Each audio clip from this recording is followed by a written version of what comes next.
자, 우리 이사야 오늘 3부 말씀 우리 함께 살펴보겠습니다. 그래서 우리 21장부터 30장까지의 내용이 어떤 말씀인가 우리가 함께 말씀을 살펴보겠습니다. 자, 이사야 1부는요. 우리 1장부터 10장까지의 말씀은 자, 하나님께서 이스라엘에게 회개를 촉구하셨어요. 자, 그래서 하나님께서는 이스라엘 백성들에게 너희가 회개해라, 회개하지 않으면 망한다 이렇게 경고를 하셨습니다. 그러시면서 하나님께서는 이 땅 가운데 메시아를 보내주실 것이다. 그 메시아를 통해서 자, 모든 백성의 구원받는 게 아니라 소수의 남은 자들, 그들로 하나님께서는 구원받은 하나님의 백성으로 삼을 것이다 이렇게 말씀해 주셨습니다. 그리고 2부의 내용은 무엇이냐면 이제 11장부터 20장까지의 내용은 하나님께서는 그 메시아를 통해서 메시아의 나라, 평화의 나라, 하나님 나라를 세우실 것이다. 거기에는 이 세상의 양육강식의 그런 질서가 무너지고 이제는 뭐죠? 독사와 어린아이가 함께 놀 정도로 그런 평화의 나라, 죄와 죽음과 저주가 없는 그런 나라를 만드실 것이다. 하나님 나라를 이루실 것이다. 이렇게 말씀하셨습니다. 대신에 이 세상 나라의 대표는 바벨론이었습니다. 그 바벨론은 하나님께서 심판하실 것이다. 그 바벨론의 그 바벨론 왕을 묘사하시면서 그 바벨론 왕이 어떻게 했어요? 자, 인간의 선악과의 죄를 가지고 내가 하나님과 비기리라, 하나님의 그 뭇별 위에 올라가서 하나님 지극히 높으신 이와 같아지리라는 그 인간의 죄와 교만을 지적하시면서 이 바벨론 세상, 이 악한 세상을 멸망시키실 것이다 이렇게 말씀하셨어요. 곧 하나님 나라를 세우시고 이 세상 나라는 멸망시키실 것이다 라는 것을 말씀해 주셨습니다. 자, 오늘 3부 내용의 말씀은요, 바로 이 세상을 멸망시키시는 하나님의 그 계획, 그 뜻을 묵시를 이제 기록한 말씀입니다. 자, 이사야 3부는요, 여러분 별명이 있어요. 작은 묵시록이라는 작은 묵시록이라는 별명이 있어요. 그러니까 이사야서 내에 요한계시록이라는 별명이 있어요. 여기 이 부분에 보면요, 요한계시록이 말씀이 많이 인용이 되어 있습니다. 자, 그래서 이 땅, 그러니까 바벨론을 심판하시면서 전 세계 이 온 땅을 심판하시는 그 심판의 내용이 이사야 3부에 기록되어 있습니다. 자, 그래서 하나님께서는 이 세상을 완전히 심판하실 것인데 그 속에서 하나님의 남은 백성, 구원받은 하나님의 백성을 구원하실 것이다 라는 것이 이사야 3부의 주요 내용입니다.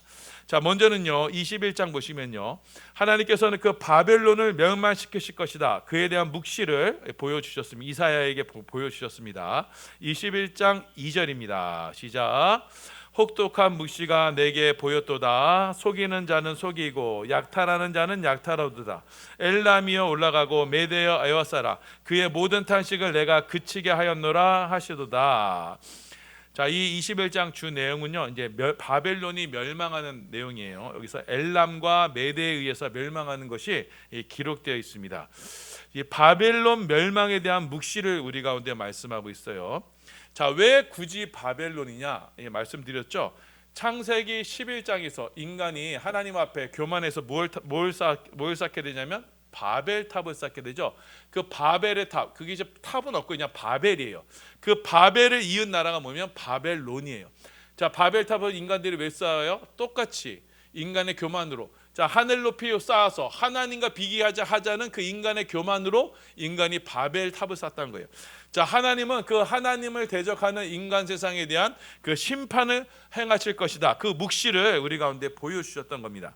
자, 그래서 하나님을 대적하는 인간의 문명은 어떻게 해요? 일순간에 멸망할 것이다. 이것을 요한계시록에서 이 바벨론의 멸망을 통해서 우리 가운데 말씀하고 계세요. 그러니까 요한계시록에 보면요, 요한계시록의 주 내용은 뭐냐면 이 바벨론의 세상이 멸망하는 거예요. 이 바벨론은요, 이 세상을 대표하는 거예요. 그 바벨론이 어떻게 멸망해요? 순식간에요. 바다에 빠지듯이, 그러니까 돌이 바다에 빠지듯이 1시간에 멸망합니다. 그 내용이 이제 뒤에 나옵니다. 자, 이 하나님을 대적하는 이 세상을 하나님께서는 어떻게 멸망시키실 것인가를 오늘 이 3부의 내용에서 말씀하고 있습니다. 자, 21장에서는 이렇게 바벨론을 멸망시키실 것이고 22장에서는요 환상 골짜기에 대한 경고입니다. 자, 22장 1절입니다. 봉독합니다. 시작. 환상 골짜기에 대한 경고라. 내가 지방에 올라가면 어찌함인고. 만군의 여호와께서부터 이르는 소란과 발핌과 소란의 날이여 성벽의 무너뜨림과 산악에 사무쳐 부르짖는 소리로다. 자, 하나님께서는 21장에서 바벨론을 멸망시킬 것인데 22장에서는 환상골짜기를 멸망시킬 것이다. 이 환상골짜기가 어디냐? 자, 여기 환상이요. 환상 우리가 어떤 그 기도증이나 어떻게 그 쭈꾸미나 이렇게 기도증에 어떤 묵시나 계시를 환상을 보는 경우가 있죠. 그때 그 환상이에요. 자, 비전이에요. 비전 보는 거예요. 자, 그래서 환상골짜기라는 건 뭐냐면 하나님께서 이 선지자들을 통해서 계속 이 묵시 환상을 계속 보여주셨어요. 자, 그래서 환상을 보았던 그 골짜기가 바로 환상골짜기인데 그럼 어디겠어요? 바로 선지자들이 활동했던 바로 예루살렘을 가리키는 겁니다. 자, 그러니까 지금 환상 골짜기가 멸망할 것이다라고 지금 예언하시는 것은 곧 이 이스라엘 예루살렘도 멸망하실 것이다라고 말씀하고 있어요. 자, 1절에 보면요. 환상 골짜기에 관한 경고다. 내가 지붕에 올라가면 어찌함인고 이렇게 돼 있죠. 자, 이들이요 지붕 위에 올라갔어요. 자, 왜 이거 지붕에 올라간다는 표현은 예수님께서도 인용하셨던 표현입니다. 너희가 종말에 지붕에 올라간 자는 집 안으로 짐을 가지고 내려가지 말고 당장에 도망가라 이런 말씀하셨거든요. 자, 종말이 왜냐하면 이 지붕은 보세요. 이들은 집을 짓고요. 그 높은 곳에 이게 지붕이 평평한 곳에 있습니다. 그래서 사람들이 지붕에 올라가서요. 이게 예루살렘 성이 아예 높은 곳에 있어요. 그 위에 집을 졌으니까 얼마나 높겠어요. 거기서 밑에 적군이 오나 안 하나 이렇게 살펴볼 수가 있었거든요. 적국의 동향을 살펴보는 것이 바로 그 지붕 위였어요. 자, 그런데 지금 이들이 막 지붕 위에 올라갔던 건 뭐냐면 지금 예루살렘, 이스라엘을 지금 멸망시키러 지금 막 적군이 막 몰려오고 있다라는 것을 지금 이들이 본 거예요. 자, 그래서 5절에 보면은 그 환상 골짜기에서 소람과 발핌과 환란의 날이 이를 것이다. 성벽이 무너질 것이다. 이러므로써 바벨론을 무너뜨린 세력이 동일하게 유대, 예루살렘도 멸망시킬 것이다. 이렇게 말씀하고 있어요. 자, 그리고 23장에 보면요. 두로와 시돈에 대한 경고를 말씀하고 있습니다. 우리 1절입니다. 봉독합니다. 시작. 두로에 대한 경고라. 다시스의 배들아 너희는 슬피 부르짖을지어다. 두로가 황무하며 집이 없고 들어갈 곳도 없음이요 이 소식이 십등 땅에서부터 그들에게 전파되었음이라. 자, 23장의 주 내용은 뭐냐면 두로와 시돈이 멸망할 것이다 라는 내용이에요. 자, 두로와 시돈은 어떤 지역이냐면 이스라엘이 여기 있으면 이스라엘 북쪽에 있던 그 두로는 섬이에요. 자, 이스라엘 섬 도시고 시돈은 이 해안 도시입니다. 자, 이 두로와 시돈이 왜 중요했냐면 이 당시에 이 지중해 무역을 관할을 했던 아주 큰 문명을 이뤘던 곳입니다. 여러분 페니키아 문명이라고 한번 들어보신 적 있을지 모르겠어요. 그 페니키아 문명의 주 발원지가 바로 이 두로와 시돈입니다. 그러니까 성경에서도 자꾸 예언하지만 굉장히 큰 문명이었어요. 자, 이 페니키아에서 뭐가 발달했냐면 알파벳이 나왔어요. 자, 그만큼 고도의 문명이었어요.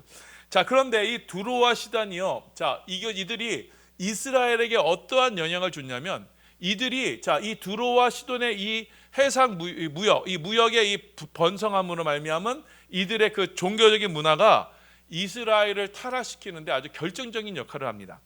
자, 이곳이 바로 두로와 시돈이 바알과 아세라 신앙의 본거지였어요. 자, 북이스라엘이 타락이 극에 달했죠. 그때 누가 왕이었어요? 예. 예. 그때 이스벨이 그 왕후가 되어서 이 북이스라엘을 완전히 만신전으로 만들어 버렸어요. 자, 그래서 이 유대 이스라엘에게 가장 영적으로 타락을 시켰던 것이 바로 이 두로와 시돈이에요. 그런데 하나님은 이 두로와 시돈을 멸망시키실 것이다 이렇게 경고하시는 것이에요. 자, 그럼으로써 이제 이스라엘을 위협했던 그 영적으로 타락시켰던 이들을 멸망시키실 것이다 말씀하고 있어요. 자, 그리고 이제 24장에서는요. 하나님께서는요. 이제 온 땅을 멸망시키실 것이다. 이렇게 벌하실 것이다 말씀하십니다. 우리 1절과 3절입니다. 봉독합니다. 시작.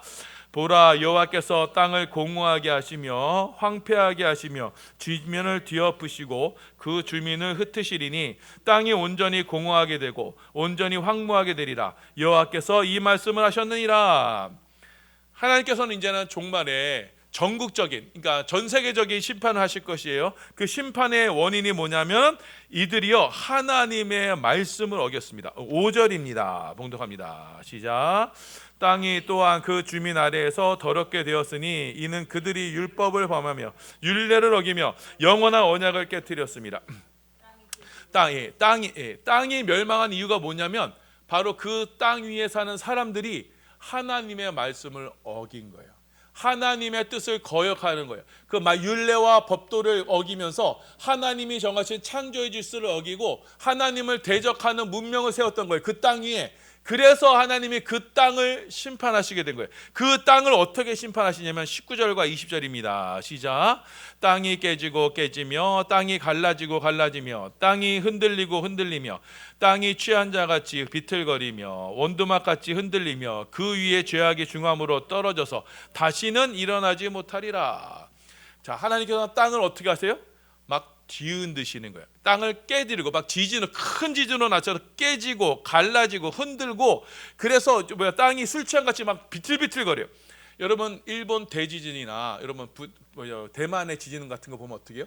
땅이 막 흔들리죠. 여러분 마지막 날에는 이것과는 비교할 수 없을 정도의 지진이 일어난다고 해요. 여러분 이 지각의 변동이요. 여러분 이게 지각이 한번 탁 틀어지면 무슨 일이 일어나요? 쓰나미가 동시에 일어납니다. 그 바다에 있던 그 에너지가 그냥 갑자기 뒤엎쳐서요. 그래서 그 땅을 어떻게 해요? 순식간에 삼켜버려요. 종말에 마지막에 말씀하셨죠. 요한계시록에 바벨론이 1시간에 바다에 빠진다고 했죠. 바로 이 대지진으로 말미암아 이 땅의 문명이 바다에 수몰이 되는 그런 일이 일어날 거예요. 하나님께서 그걸 예언하셨던 거예요. 하나님께서 한번 여러분이 붙드시고 있는 이 지각을요. 잠시만 딱 놓으시면 이 지각이 한번 탁 터지면은 그 순간 인류 문명 그냥 무너지게 돼 있어요. 인간이 아무리 여기서 문명을 발달시키고 했더라도 땅이 한번 흔들어지면 그냥 끝장나는 거예요. 그런데도 이 교만한 인간들은 여전히 이 땅에서 하나님을 대적하고 하나님이 없다고 하면서 하나님이 부정하는 그런 문명을 자꾸 세워가고 있는 거예요. 자, 그것이 이제 때가 차게 되면 하나님은 이 땅 가운데 그 땅을 뒤흔드시면서 이 땅에 있는 모든 문명을 다 심판하시는 그런 심판의 날이 오게 될 것입니다. 그때라도 하나님은요 하나님의 백성을 보호하세요. 하나님의 백성을 구원하세요. 우리 6절부터 9절입니다. 시작. 만군의 여호와께서 이 산에서 만민을 위하여 기름진 것과 오래 저장하였던 포도주로 연회를 베푸시리니 곧 골수가 가득한 기름진 것과 오래 저장하였던 맑은 포도주로 하실 것이며 또 이 산에서 모든 민족의 얼굴을 가린 가리개와 열방 위에 덮인 덮개를 제하시며 사망을 영원히 멸하실 것이라. 주 여호와께서 모든 얼굴에서 눈물을 씻기시며 자기 백성의 수치를 온 천하에서 제하시리라. 여호와께서 이같이 말씀하셨느니라. 그날에 말하기를 이는 우리 하나님이시라. 우리가 그들을 기다렸으니 그가 우리를 구원하시리로다. 이는 여호와시라. 우리가 그를 기다렸으니 우리는 그의 구원을 기뻐하며 즐거워하리라 할 것이며. 이렇게 전국적인 대심판이 있을 때 땅을 멸하시는 그때 그때라도 하나님은 하나님의 백성을 구원하세요. 어디에 모인 백성이요? 이 산에서 하나님 그 예루살렘 성에서 그러니까 하나님의 산에 모인 사람들을 하나님은 구원하시는 거예요.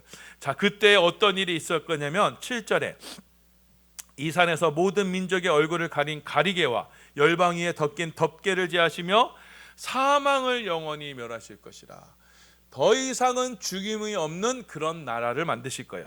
자, 그래서 여호와께서 모든 얼굴에서 눈물을 씻기실 것이다. 여러분 이 표현이 요한계시록에 그대로 나와 있어요. 하나님께서는 하나님의 백성들을 불러 모으시고 그들 가운데 죄와 저주의 죽음을 다 물리치시고 그들이 이 땅에서 당했던 그 모든 눈물을 다 씻기시며 그들을 위로해 주시는 그 날이 오게 될 것이다. 그날 언제예요? 마지막 날. 하나님께서 이 땅을 심판하실 그날 하나님의 백성을 이렇게 구원하실 것이다 라고 말씀하세요. 그럼으로써 이 땅 가운데 하나님의 백성들에게 승리를 주실 것이다 말씀하고 있어요. 우리 1절부터 1절 19절입니다. 시작. 그날에 유다 땅에서 이 노래를 부르리라. 우리에게 견고한 성읍이 있으며 여호와께서 구원을 성벽과 외벽으로 삼으시리로다. 주의 죽은 자들이 살아나고 그들의 시체들은 일어나리라. 스티클에 누운 자들아 너희는 깨어 노래하라. 주의 이슬은 빛나 있으리니 땅이 죽은 자들을 내오르리라. 자, 하나님께서는 하나님의 백성들에게 거처가 되시고 보호가 되십니다. 그리고 원수들로부터 구원하시고 또 이 땅에 19절에 뭐예요? 죽은 자들의 부활을 얘기하시는 거예요. 하나님께서는 그의 성도들을 죽은 자 가운데서 일으켜서서 그들로 영원한 생명으로 함께 하실 것이다, 영원한 나라로 함께 하실 것이다 라고 이렇게 예언을 해 주셨어요. 이 예언의 말씀이 요한계시록에서 완성이 되는 겁니다. 대신 그렇게 하나님이 이 땅 가운데 심판하실 때라도 하나님의 백성들을 구원하시고, 자, 그들 가운데 하나님 영원한 생명으로 하시고 사망을 제하시고 그들의 눈물을 씻기시며 그들로 영원한 하나님 나라의 백성으로 삼으시는 거예요. 그러므로서 동시에 27장에 하나님을 대적했던 이 땅의 영적인 세력들, 그 사단 마귀의 세력을 다 멸하실 것이다 말씀하세요. 우리 1절부터 3절입니다. 시작. 그날에 여호와께서 그의 견고하고 크고 강한 칼로 날랜 뱀 리오아야단 곧 꼬불꼬불한 뱀 리오아야단을 벌하시며 바다에 있는 용을 죽이시리라. 그날에 너희는 아름다운 포도원을 두고 노래할지어다. 나 여호와는 포도원지기가 되며 때때로 물을 주며 밤낮으로 관수하여 아무든지 이를 해치지 못하게 하리로다. 자, 1절 보시면요, 자, 강한 뱀, 날랜 뱀, 곧 리오아야단. 자, 이게 바다의 세력, 그 음부의 세력이에요. 자, 이들이 어떻게 하나님 앞에서 하나님께서 그 바다의 용을 죽이신다. 이 용이 요한계시록 보면 옛 뱀이죠. 용은 옛 뱀이고 곧 용이에요. 그 사단 마귀의 세력을 말하는 거예요. 그들을 지옥 불못으로 하나님께서 던져 버리실 것입니다. 자, 그러므로서 2절과 3절에 너희는 아름다운 포도원을 두고 노래할지어다. 자, 우리 주일 오전 예배 때 말씀드렸죠. 이 포도원은 뭘 상징한다 그랬어요?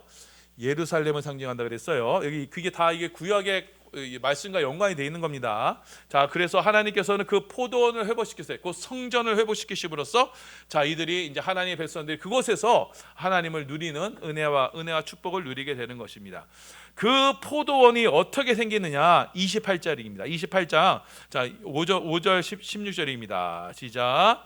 그날에 만군의 여호와께서 자기의 백성의 남은 자에게 영원한 면류관이 되시며 아름다운 화관이 되실 것이라. 그러므로 주 여호와께서 이같이 이르시되 보라, 내가 한 돌을 시온에 두어 기초를 삼았노니 곧 시험하는 돌이요 귀하고 견고한 기초돌이라. 그것을 믿는 이는 다급하게 되지 아니하리로다.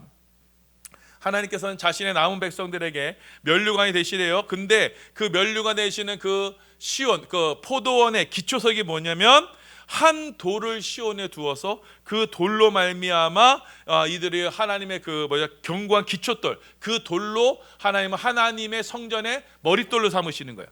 자, 그 기초돌이 누구예요? 바로 예수님이 되는 거예요. 자, 바로 이 예수님. 자, 건축자들이 쓸데없다고 버린 그 돌이 바로 집에서 기초돌이 되는 거예요. 새 집의 모퉁이 돌이 되는 거예요. 기초돌이 되는 거예요. 그럼으로써 우리는 예수 그리스도로 말미암아 바로 성전이 되어갈 것이다라는 것을 바로 이사야서가 벌써 예언을 하시고 있는 거예요. 자, 29장에서는요, 바로 그 옛 예루살렘에 대한 심판을 다시 한번 경고합니다. 29장 30장은 바로 이스라엘에 대한 심판의 말씀이에요. 29장 1절에서 13절입니다. 시작. 슬프다 아리엘이여 다윗이 진친 성읍이여 해마다 절기가 돌아오려니와 내가 아리엘을 괴롭게 하리니 그가 슬퍼하고 애국하며 내게 아리엘과 같이 되리라. 주께서 이르시되 이 백성이 입으로는 나를 가까이하며 입술로는 나를 공경하나 그들의 마음은 내게서 멀리 떠났나니 그들이 나를 경외하면 사람의 계명을 가르침을 받았을 뿐이라. 자, 슬프다 아리엘이요. 이게 아리엘이라는 것이 바로 예루살렘을 말합니다. 자, 아리하면요, 아리하면 이게 사자, 이게죠, 라이온 사장 있죠, 짐승 사자 있죠, 그 사자를 말하는 거예요. 그러니까 하나님의 사자를 말하는 거예요. 자, 왜냐하면 이것도 하나님의 사자라는 것도 이게 여호수아서에 보면 여호수아가 아니죠, 예레미야서에 보면 이게 다 비유로 나타납니다. 자, 하나님께서는 이스라엘을 그 사자와 같이 아주 존귀한 자로 이렇게 세우셨어요. 자, 그런데 하나님께 이들이 어떻게 해요? 하나님께 패역하게 하나님을 따르지가 않아요. 이들이 하나님의 말씀과 계명을 어겨요. 자, 그래서 하나님께서 이 아리엘을 괴롭히게 하십니다. 그러면서 애곡하며, 자, 2절 보면 내게 아리엘과 같이 되리라. 여기에 아리엘은요, 여러분 이게 말씀드렸지만 아리라는 것은 사자라는 뜻이고 엘 하면 하나님이에요. 그러니까 아리엘 하면 하나님의 사자인데 두 가지 의미가 있어요. 진짜 한 라이온 사자가 있는가 하면, 자, 사자가 얼굴이 어떻게 해요? 아주 깃털에 아주 멋지게 막 휘달리고 있죠. 그 모습이 어디에 나타나냐면 성전에 보면요, 자, 번제단 위에 그 불꽃이 올라가는 모습이 바로 사자와 같다고 해서 그 번제단을 그 아리엘이라고 속칭해서 불렀어요.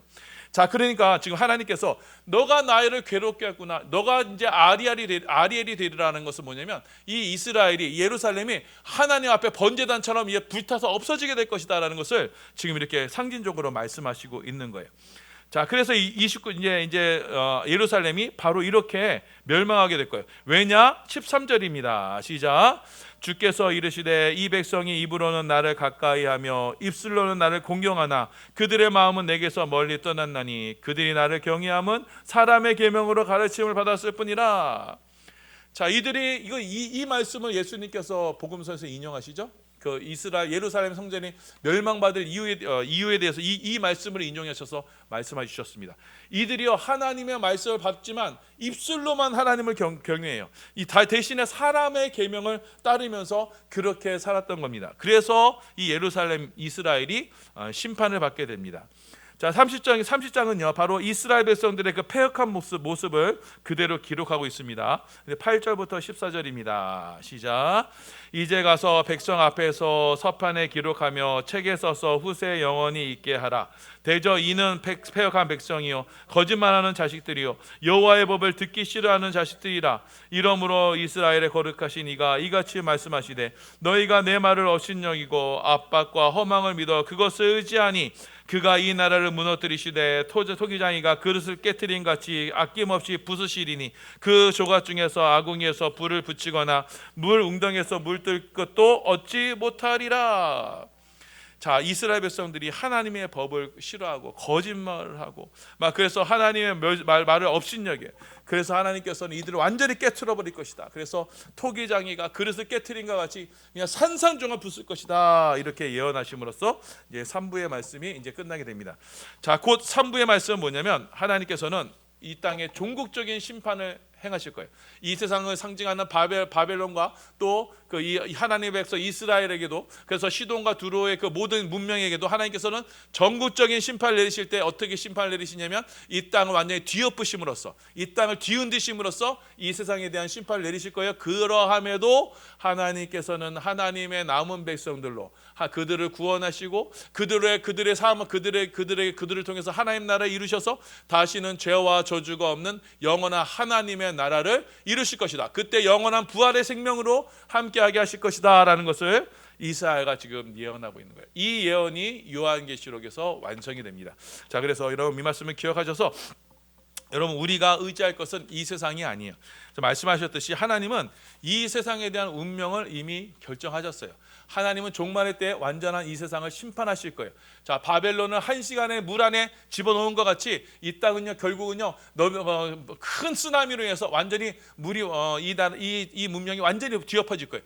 그때라도 하나님은 하나님의 백성들을 건져내셔서 하늘로 올리셔서 하나님의 백성, 하나님 나라를 이루실 거예요. 그 나라에 동참하는 것이 우리의 신앙의 목표가 되는 거예요. 여러분, 우리가 예수를 살면서 이 땅에서 뭐 궁궐을 짓고 이 상에서 뭐 부자가 되고 성공해서 여기서 아방궁을 짓고 사는 게 우리의 신앙의 목표가 아니에요.